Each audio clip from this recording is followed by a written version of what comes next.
नमस्कार दोस्तों, मैं विकास। स्वागत है आपका स्टडी मेरी जिद में। जैसा कि आपका उत्तर प्रदेश पुलिस कांस्टेबल भर्ती परीक्षा के लिए सामान्य ज्ञान में प्रश्नों की टेस्ट सीरीज चल रही है, उसी क्रम में आपका ये अगला वीडियो है जिसमें हम सामान्य ज्ञान के टॉप 38 प्रश्न देखेंगे जो आपकी उत्तर प्रदेश पुलिस कांस्टेबल भर्ती परीक्षा के लिए मोस्ट इंपॉर्टेंट होने वाले हैं। तो चलिए शुरुआत करते हैं। प्रश्न आपका पहला है कि विश्व का पहला ऊंट अस्पताल किस शहर में स्थित है? Option A Tehran, option B Jaipur, option C Bikaner, option D Dubai. तो यहाँ पर आपका जो आंसर है ऑप्शन डी बिल्कुल सही हो जाएगा, दुबई। यानी विश्व का पहला ऊंट अस्पताल जो है वो दुबई में स्थित है। चलिए आगे बढ़ते हैं, प्रश्न नंबर दूसरा देखते हैं। प्रश्न दूसरा है कि जापान की मुद्रा क्या है? Option A yen, option B yuan, option C kyat या ऑप्शन डी रूबल। तो जापान की जो मुद्रा है यानी ऑप्शन जो ए आपका सही हो जाएगा, येन। प्रश्न नंबर 3 है कि केंद्रीय खाद्य प्रौद्योगिकी और अनुसंधान संस्थान कहां पर स्थित है? Option A Chennai, option B Mysore, option C Hyderabad, option D Bengaluru. तो यहां पर आपका जो ऑप्शन है वो बी ऑप्शन बिल्कुल सही हो जाएगा, मैसूर। यानी केंद्रीय खाद्य प्रौद्योगिकी और अनुसंधान संस्थान आपका मैसूर में स्थित है। आगे बढ़ते हैं, प्रश्न नंबर 4 देखेंगे। प्रश्न नंबर 4 है कि ईसीजी का प्रयोग किस रोग के निर्णय के लिए किया जाता है? ऑप्शन ए मस्तिष्क की कमजोरी, ऑप्शन बी हृदय की कमजोरी, ऑप्शन सी गुर्दे की खराबी, ऑप्शन डी पेट की बीमारी। तो यहां पर प्रश्न नंबर 4 का जो आंसर है ऑप्शन बी बिल्कुल सही हो जाएगा, हृदय की कमजोरी। आगे बढ़ते हैं, प्रश्न नंबर आपका अगला देखेंगे। प्रश्न आपका अगला है प्रश्न नंबर 5। हरदुआगंज ताप विद्युत परियोजना कब प्रारंभ हुई? Option A 1940, option B 1942, option C 1952, option D 1968। तो प्रश्न नंबर 5 का जो आंसर है ऑप्शन बी बिल्कुल सही हो जाएगा, 1942। आगे बढ़ते हैं, प्रश्न नंबर 6 है कि हाल ही में निम्न में से किस देश के मुख्य सूचना आयुक्त नियुक्त किया गया है? Option A Yashwardhan Kumar Sinha, option B Hiralal Samariya, option C Saroj Punhani, option D Adhir Ranjan Chaudhary. तो प्रश्न 6 का जो आंसर है ऑप्शन ए बिल्कुल सही हो जाएगा, यशवर्धन कुमार सिन्हा। आगे बढ़ते हैं, प्रश्न नंबर 7 है कि थॉमस रो मुगल सम्राट जहांगीर से किस किले में मिला था? Option A Jhansi, option B Ajmer, option C Agra या ऑप्शन डी इलाहाबाद। तो प्रश्न नंबर 7 का जो आंसर है ऑप्शन बी बिल्कुल सही हो जाएगा, अजमेर। यानी थॉमस रो जो था जहांगीर से अजमेर में मिला था। आगे बढ़ते हैं, प्रश्न नंबर 8 है कि भारत में निम्नलिखित में से किस प्रकार के वन का सबसे बड़ा क्षेत्र है? ऑप्शन ए हिमालय नम शीतोष्ण वन, ऑप्शन बी उप उप उष्णकटिबंधीय शुष्क सदाबहार वन, ऑप्शन सी उष्णकटिबंधीय नम पर्णपाती वन, ऑप्शन डी उष्णकटिबंधीय गीला सदाबहार वन। तो यहां पर प्रश्न नंबर 8 का जो आंसर है ऑप्शन डी बिल्कुल सही हो जाएगा, उष्णकटिबंधीय गीला सदाबहार वन। आगे बढ़ते हैं, प्रश्न नंबर 9 है खाली जगह को उत्तर प्रदेश के हिमालयी पहाड़ी क्षेत्र में उत्तराखंड नामक एक नया राज्य अस्तित्व में आया है। ऑप्शन ए 7 दिसंबर 1999 को, ऑप्शन बी 9 नवंबर 2000 को, ऑप्शन सी 23 अक्टूबर 2000 को या ऑप्शन डी 4 मार्च 2000 को। तो प्रश्न नंबर 9 का जो आंसर है ऑप्शन बी बिल्कुल सही हो जाएगा, यानी उत्तर प्रदेश के हिमालयी पहाड़ी में उत्तराखंड जो है वो कब बना? 9 नवंबर 2000 को बना है। आगे बढ़ते हैं, प्रश्न नंबर 10 है कि 1 दिसंबर किस रूप में मनाया जाता है? ऑप्शन ए भारतीय नौसेना दिवस, option B UNICEF day, option C बाल दिवस, ऑप्शन डी विश्व एड्स दिवस। तो प्रश्न 10 का जो आंसर है वो ऑप्शन डी बिल्कुल सही हो जाएगा, यानी 1 दिसंबर जो है वो विश्व एड्स दिवस के रूप में मनाया जाता है। आगे बढ़ते हैं, प्रश्न नंबर 11 है आपका कि अनुच्छेद 368 खाली जगह वर्णित करता है। ऑप्शन ए आपातकाल की घोषणा, ऑप्शन बी विशेष परिस्थितियों में मौलिक अधिकार का स्थगन, ऑप्शन सी न्यायपालिका द्वारा रिट जारी करने की शक्ति, ऑप्शन डी संविधान संशोधन की संसदीय शक्ति। तो प्रश्न 11 का जो आंसर है ऑप्शन डी बिल्कुल सही हो जाएगा, यानी अनुच्छेद 368 में संविधान संशोधन की संसदीय शक्ति दी गई है। आगे बढ़ते हैं, प्रश्न नंबर 12 है कि हिंदू मुस्लिम एकता का प्रतीक सुलह कुल उत्सव उत्तर प्रदेश के किस जनपद में आयोजित किया जाता है। Option A Meerut, option B Aligarh, option C Lucknow, option D Agra. तो प्रश्न 12 का जो आंसर है ऑप्शन डी बिल्कुल सही हो जाएगा, यानी जो सुलह कुल जो मेला है या उत्सव है वो कहाँ लगता है, वो आगरा में लगता है और ये हिंदू मुस्लिम एकता का प्रतीक है। प्रश्न नंबर 13 है कि देहरादून निम्न में से किसकी राजधानी है। Option A Uttar Pradesh, option B Jharkhand, option C Uttarakhand, option D Bihar. तो प्रश्न 13 का जो आंसर है ऑप्शन सी बिल्कुल सही हो जाएगा, यानी उत्तराखंड। देहरादून किसकी राजधानी है, तो देहरादून उत्तराखंड की राजधानी है।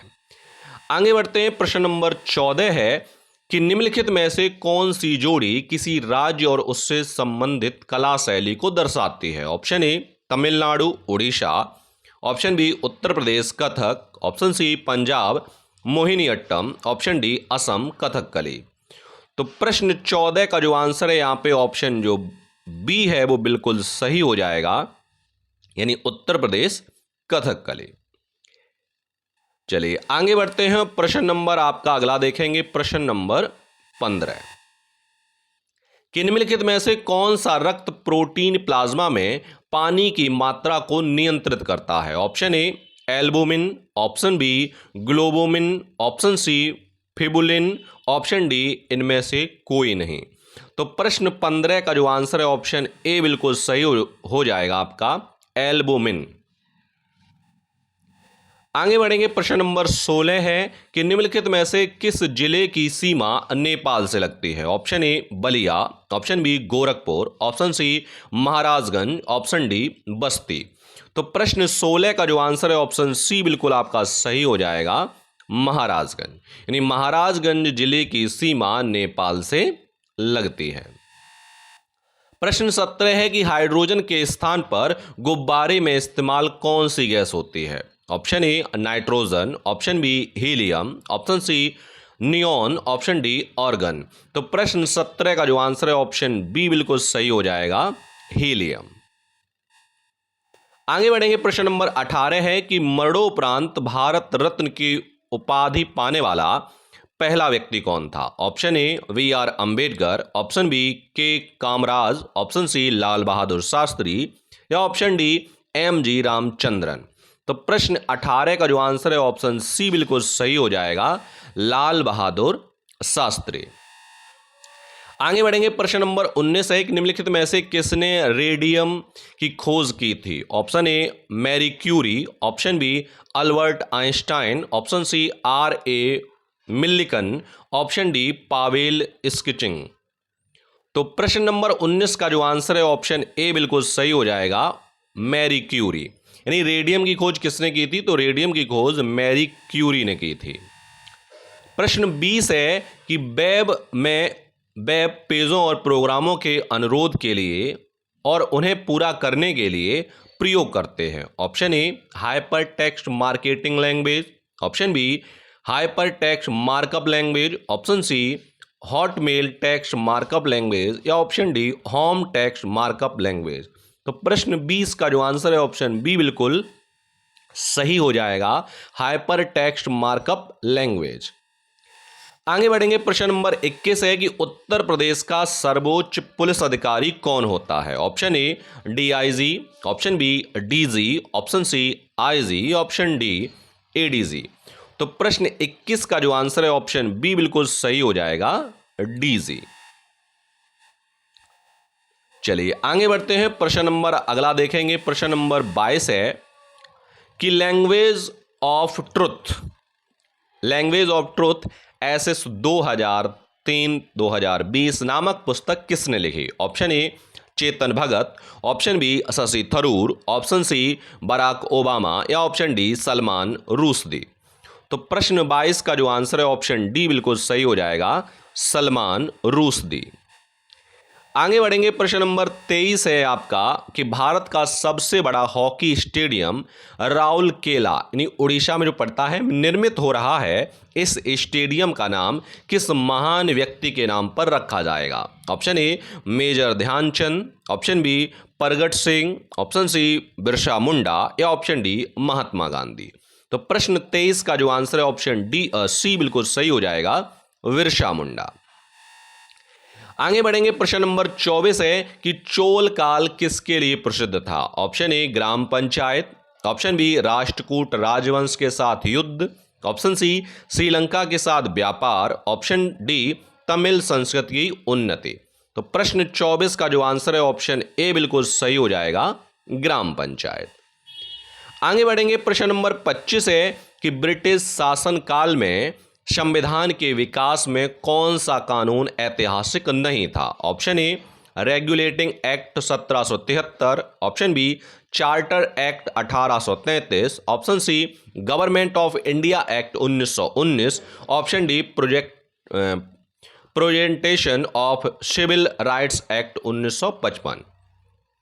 तो प्रश्न 25 का जो आंसर है ऑप्शन डी बिल्कुल सही हो जाएगा, protection of civil rights act 1955। ये संविधान के विकास में ऐतिहासिक कानून नहीं था। आगे बढ़ते हैं, प्रश्न नंबर 26 है कि वर्ष 2022 में आयोजित 38वें राष्ट्रीय खेल का आयोजन भारत के किस राज्य में किया जाएगा? Option A Uttar Pradesh, option B Uttarakhand, option C Jharkhand या ऑप्शन डी मध्य प्रदेश। तो प्रश्न 26 का जो आंसर है ऑप्शन बी बिल्कुल सही हो जाएगा, उत्तराखंड। आगे बढ़ते हैं, प्रश्न नंबर 27 है कि सूर्य के किस किरण के कारण सौर कुकर गर्म होता है? Option A ultra violet, option B अवरक्त, ऑप्शन सी इंफ्रा वायलेट या ऑप्शन डी इनमें से कोई नहीं। तो प्रश्न 27 का जो आंसर है ऑप्शन बी बिल्कुल सही हो जाएगा, अवरक्त। आगे बढ़ेंगे, प्रश्न नंबर 28 है कि प्रसिद्ध वार्षिक गंगा सागर मेला भारत के किस राज्य में आयोजित किया जाता है? Option A Bihar, option B Jharkhand, option C Uttar Pradesh या ऑप्शन डी पश्चिम बंगाल। तो जो गंगा सागर मेला है वो पश्चिम बंगाल में आयोजित किया जाता है, तो ऑप्शन डी बिल्कुल आपका सही हो जाएगा। आगे बढ़ते हैं, प्रश्न नंबर 29 है कि निम्नलिखित में से कौन सा देश आसियान का सदस्य नहीं है? Option A Cambodia, option B चीन, ऑप्शन सी लाओस या ऑप्शन डी फिलीपींस। तो प्रश्न 29 का जो आंसर है ऑप्शन बी बिल्कुल सही हो जाएगा, चीन। चलिए आगे बढ़ते हैं, प्रश्न नंबर 30 है कि कौन सी संस्था भारत में राजकोषीय नीति तैयार करती है? ऑप्शन ए वित्त मंत्रालय, option B NITI Aayog, option C भारतीय रिजर्व बैंक, ऑप्शन डी भारतीय स्टेट बैंक। तो प्रश्न 30 का जो आंसर है ऑप्शन ए बिल्कुल सही हो जाएगा, वित्त मंत्रालय। चलिए आगे बढ़ते हैं, प्रश्न आपका अगला देखेंगे, प्रश्न नंबर 31 कि निम्न में से कौन सा द्वीप क्षेत्रफल में सबसे बड़ा है? Option A Borneo, option B Great Britain, option C Madagascar, option D Sumatra. तो प्रश्न 31 का जो आंसर है ऑप्शन ए बिल्कुल सही हो जाएगा, बोर्नियो। आगे बढ़ेंगे, प्रश्न नंबर 32 है कि दाब की इकाई क्या है? ऑप्शन ए न्यूटन प्रति वर्ग metre, option B newton metre, option C newton या ऑप्शन डी न्यूटन प्रति मीटर। तो प्रश्न 32 का जो आंसर है ऑप्शन ए बिल्कुल सही हो जाएगा, न्यूटन प्रति वर्ग मीटर। दाब की इकाई क्या है? न्यूटन प्रति वर्ग मीटर। आगे बढ़ेंगे, प्रश्न नंबर 33 है कि मैडम कामा ने भारत के त्रिरंगी स्वतंत्रता ध्वज को कहां फहराया था? Option A Paris, option B London, option C Stuttgart, option C D Geneva. तो प्रश्न 33 का जो आंसर है ऑप्शन सी बिल्कुल सही हो जाएगा, स्टुटगार्ट। आगे बढ़ेंगे। प्रश्न नंबर 34 है कि भारत में सिक्कों की ढलाई का एकमात्र अधिकार किसके पास है? ऑप्शन ए भारतीय स्टेट बैंक, ऑप्शन बी भारतीय reserve bank, option C Bharat सरकार, ऑप्शन डी भारत की सुरक्षा मुद्रण और प्रिंटिंग निगम लिमिटेड। तो प्रश्न 34 का जो आंसर है ऑप्शन सी बिल्कुल सही हो जाएगा, भारत सरकार के पास है। आगे बढ़ेंगे। प्रश्न नंबर 35 है आपका कि राष्ट्रीय उद्यान दुधवा यानी लखीमपुर खीरी को बाघ परियोजना में कब सम्मिलित किया गया? ऑप्शन ए वर्ष 1984-85 में, ऑप्शन बी वर्ष 1985-86 में, ऑप्शन सी वर्ष 1986-87 में, या ऑप्शन डी वर्ष 1987-88 में। तो प्रश्न 35 का जो आंसर है ऑप्शन डी बिल्कुल सही हो जाएगा, वर्ष 1987-88 में। आगे बढ़ते हैं। प्रश्न नंबर 36 है कि निम्न में से कौन सा विद्युतीय बस सेवा शुरू करने वाला पहला राज्य बन गया है? Option A Himachal Pradesh, option B Kerala, option C Assam, option D Jammu Kashmir. तो प्रश्न 36 का जो आंसर है ऑप्शन ए बिल्कुल सही हो जाएगा, हिमाचल प्रदेश।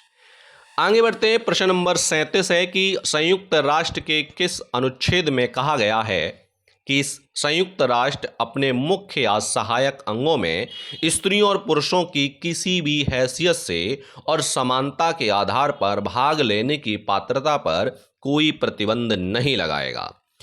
तो ऑप्शन आपका ऑप्शन ए दिया गया है अनुच्छेद 7, ऑप्शन बी अनुच्छेद 8, ऑप्शन सी अनुच्छेद 12 या ऑप्शन डी अनुच्छेद 14। तो प्रश्न 37 का जो आंसर है ऑप्शन बी बिल्कुल सही हो जाएगा, अनुच्छेद 8।